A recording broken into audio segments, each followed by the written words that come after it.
What's going on, everybody? My name is Aiden and welcome back to another video. And wow, ladies and gentlemen, over the last couple of hours it has been a shocking turn of events for the NBA as we saw an unforeseen trade happen which sent Karl Anthony Towns to the New York Knicks. Karl Anthony Towns to the New York Knicks in return for Julius Randle, DiVincenzo, and a first round pick. What an interesting trade, ladies and gentlemen, and ultimately one that's drawn a lot of confusion and a lot of hype around the NBA. What does it mean for the Chicago Bulls? Now, of course, I'll be happy to talk more in depth about the trade in the video as well, because let's be honest, in the most honest possible way, this trade means nothing for the Chicago Bulls, but there are things you can take away from this trade that hopefully can implement what we do in the future, and yeah, we'll just have to wait and see how that goes. And yeah, let's just discuss the trade, let's discuss what it can mean for the Chicago Bulls. But before we get any further, if you liked the video and you want to see more from me, drop a like, drop a follow, and or subscribe if you are new. And let me know in the comments below your thoughts about these Chicago Bulls, and I guess, can you see, maybe some tactics or maybe the way that these trades happen be implemented into the Chicago Bulls team, and maybe we can get something, I wouldn't say of that significance of a trade, because again, we got to be honest with ourselves here. We don't have anyone of the quality of Karl Anthony Towns on this current team, nowhere really close to it, or even guys like Julius Randle and DiVincenzo, those two guys, top quality guys for the New York Knicks. We're probably not going to get a trade like that in return, but the way that that trade happened, can you see the Chicago Bulls doing something like that in the near future? Now, what does this trade mean for the NBA, first and foremost? Sending Karl Anthony Towns to the New York Knicks. Apparently, it was rumored that they were looking for a center for a while due to the fact that guys like Mitchell Robinson are still injured, if I'm not mistaken, that a couple of other guys like Hartenstein leave the New York Knicks, and ultimately, you know, they were probably feeling a little bit lack of depth in that area. And Karl Anthony Towns just happened to be on the table. I don't know why. I don't know how. I can't explain it.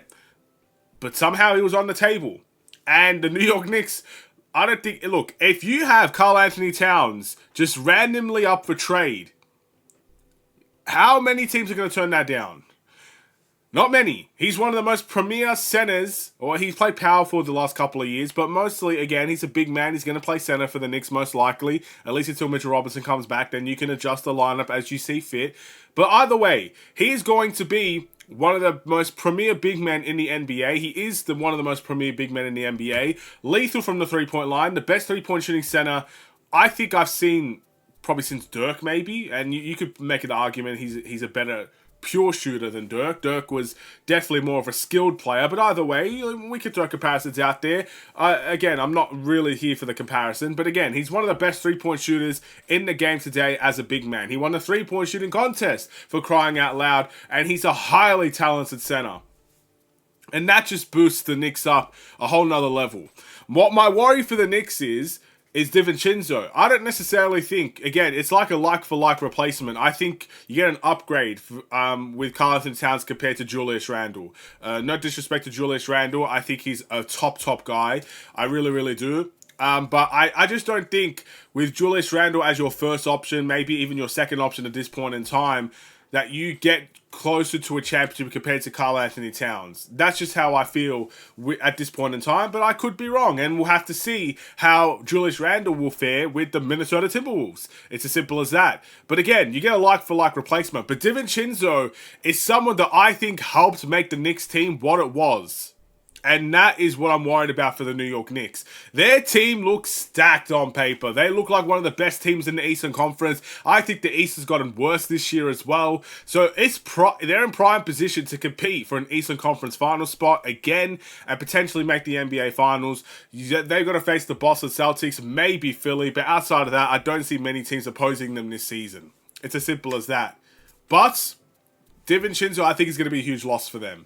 Just the way that he played, the way that he could orchestrate an offense from time to time. He put up big numbers for the Knicks as well. Probably the best numbers of his entire career.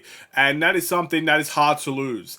And the way that he plays, again, there's not many players that could do that in the NBA. Someone that could dominate off the ball just as much as on the ball. Someone that can impact the game without even needing to be the primary ball handler in a team. Someone that can move around constantly. Someone that's just as good of a scorer as he is as well.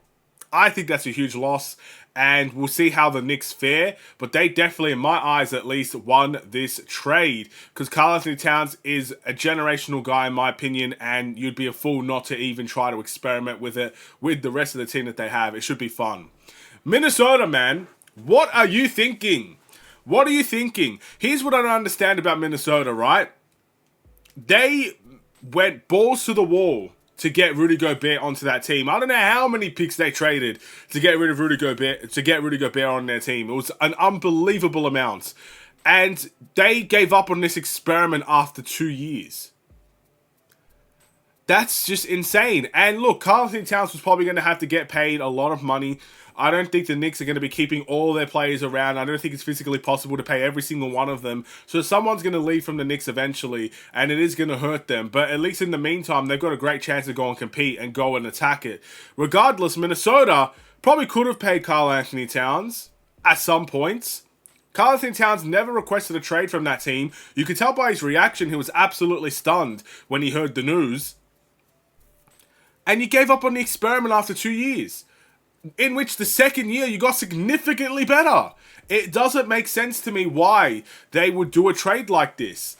I'm completely baffled with the Minnesota Timberwolves. Now, do I think Minnesota is going to be out here becoming one of the worst teams in the league? Of course not.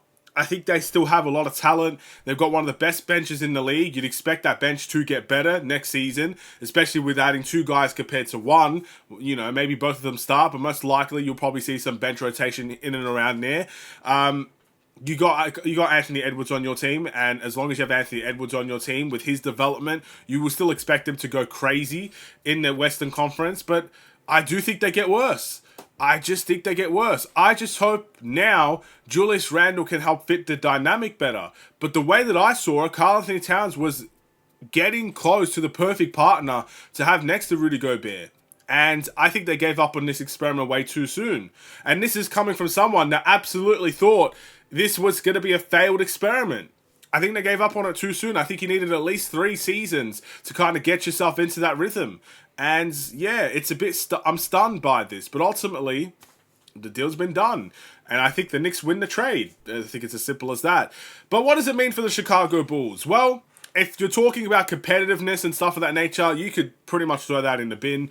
Again, the Bulls are barely going to be a playing tournament, in my eyes, at least a playing tournament team. And I think there's a good chance they won't make the playing tournament. So whatever the case may be, we are not competing with the New York Knicks next season.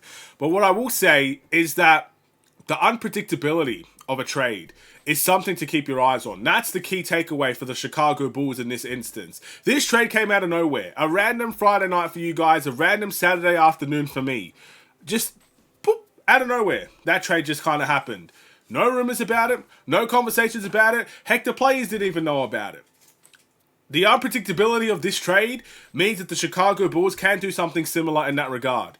So as long as we are sitting here saying, oh my goodness, Zach LaVine is going to stay here for the rest of the season, or Vucevic is definitely going to stay here the rest of the season, or, you know, even guys that we don't want to see trade, like Kobe White or Io, that we're thinking and assuming that they're going to stay here, Karl Anthony Towns was probably their second best player, and they traded him without notice.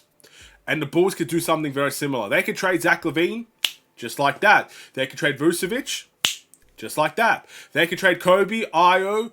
Heck, they could even trade, what's his name?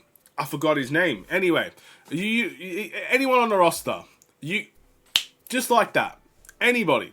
They could trade him. Bazelis, that was his name. How did I forget him?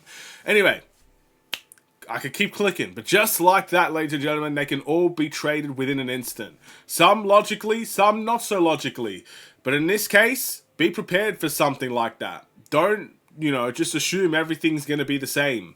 You never know when things can change. You never know what day, what time of the day that a trade that could change the Bulls franchise forever can happen. So we'll wait and see. But ultimately, for now, as a Bulls fan, in the middle, I think mini day and training camp is coming soon.